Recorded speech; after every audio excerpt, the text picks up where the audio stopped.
When a man dedicates his house as a holy gift to the Lord, the priest shall value it as either good or bad. As the priest values it, so it shall stand. And if the donor wishes to redeem his house, he shall add a fifth to the valuation price, and it shall be his. If a man dedicates to the Lord part of the land that is his possession, then the valuation shall be in proportion to its seed. A homer of barley seed shall be valued at 50 shekels of silver. If he dedicates his field from the year of Jubilee, the valuation shall stand.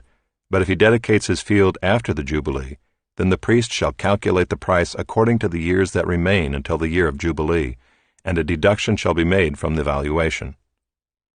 And if he who dedicates the field wishes to redeem it, then he shall add a fifth to its valuation price, and it shall remain his. But if he does not wish to redeem the field, or if he has sold the field to another man, it shall not be redeemed any more.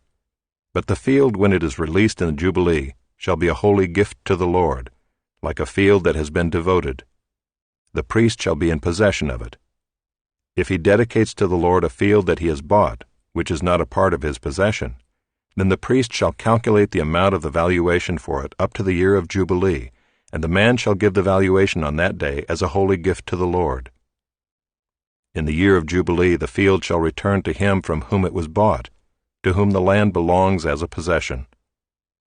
Every valuation shall be according to the shekel of the sanctuary. 20 gerahs shall make a shekel. But a firstborn of animals which as a firstborn belongs to the Lord, no man may dedicate, whether ox or sheep, it is the Lord's.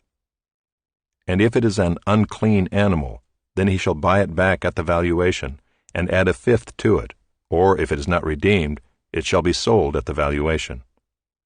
But no devoted thing that a man devotes to the Lord, of anything that he has, whether man or beast, or of his inherited field, shall be sold or redeemed. Every devoted thing is most holy to the Lord. No one devoted who is to be devoted for destruction from mankind shall be ransomed, he shall surely be put to death. Every tithe of the land, whether of the seed of the land or of the fruit of the trees, is the Lord's. It is holy to the Lord. If a man wishes to redeem some of his tithe, he shall add a fifth to it. And every tithe of herds and flocks, every 10th animal of all that pass under the herdsman's staff, shall be holy to the Lord.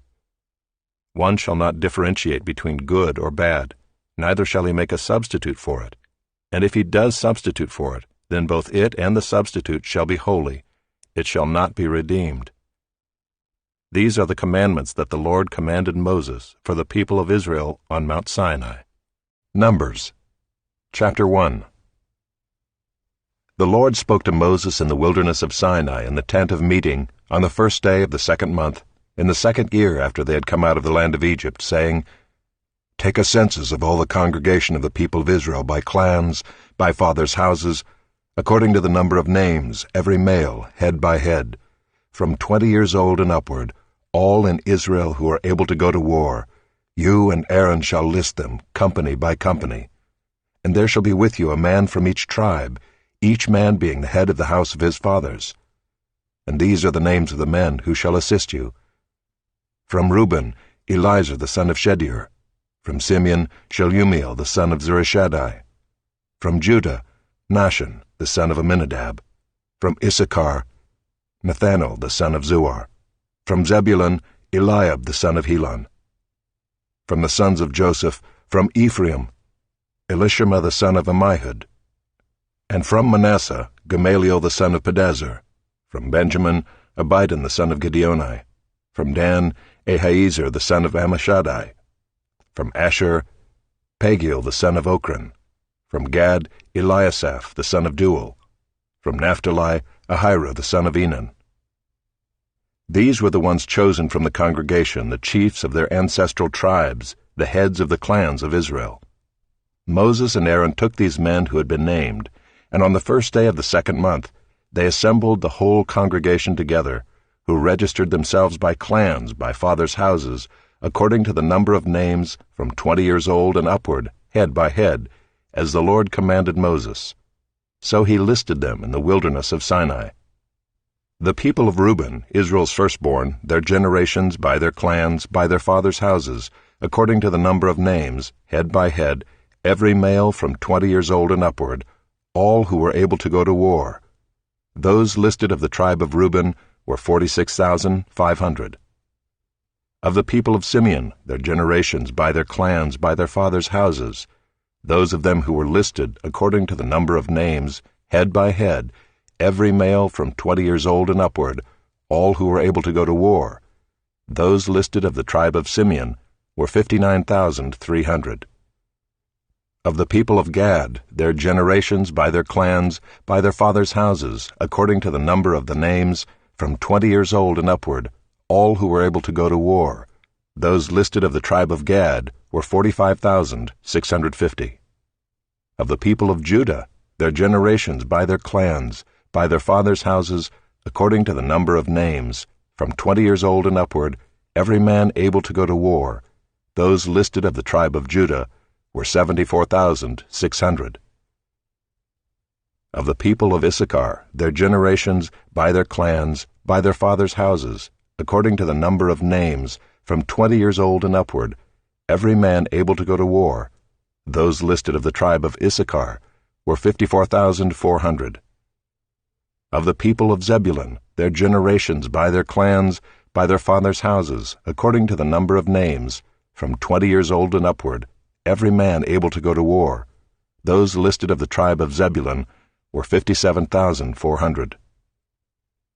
Of the people of Joseph, namely of the people of Ephraim, their generations, by their clans, by their fathers' houses, according to the number of names, from 20 years old and upward, every man able to go to war, those listed of the tribe of Ephraim were 40,500. Of the people of Manasseh, their generations, by their clans, by their fathers' houses, according to the number of names, from 20 years old and upward, every man able to go to war, those listed of the tribe of Manasseh were 32,200. Of the people of Benjamin, their generations, by their clans, by their fathers' houses, according to the number of names, from 20 years old and upward, every man able to go to war, those listed of the tribe of Benjamin were 35,400. Of the people of Dan, their generations, by their clans, by their fathers' houses, according to the number of names, from 20 years old and upward, every man able to go to war, those listed of the tribe of Dan were 62,700. Of the people of Asher, their generations, by their clans, by their fathers' houses, according to the number of names, from 20 years old and upward, every man able to go to war, those listed of the tribe of Asher were 41,500. Of the people of Naphtali, their generations, by their clans, by their fathers' houses, according to the number of names, from 20 years old and upward, every man able to go to war, those listed of the tribe of Naphtali were 53,400.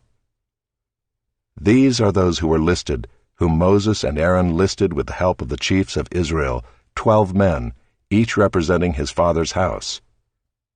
So all those listed of the people of Israel by their fathers' houses, from 20 years old and upward, every man able to go to war in Israel, all those listed were 603,550. But the Levites were not listed along with them by their ancestral tribe, for the Lord spoke to Moses, saying, Only the tribe of Levi you shall not list, and you shall not take a census of them among the people of Israel, but appoint the Levites over the tabernacle of the testimony, and over all its furnishings, and over all that belongs to it. They are to carry the tabernacle and all its furnishings, and they shall take care of it, and shall camp around the tabernacle. When the tabernacle is to set out, the Levites shall take it down, and when the tabernacle is to be pitched, the Levites shall set it up. And if any outsider comes near, he shall be put to death. The people of Israel shall pitch their tents by their companies, each man in his own camp, and each man by his own standard. But the Levites shall camp around the tabernacle of the testimony, so that there may be no wrath on the congregation of the people of Israel. And the Levites shall keep guard over the tabernacle of the testimony. Thus did the people of Israel. They did according to all that the Lord commanded Moses.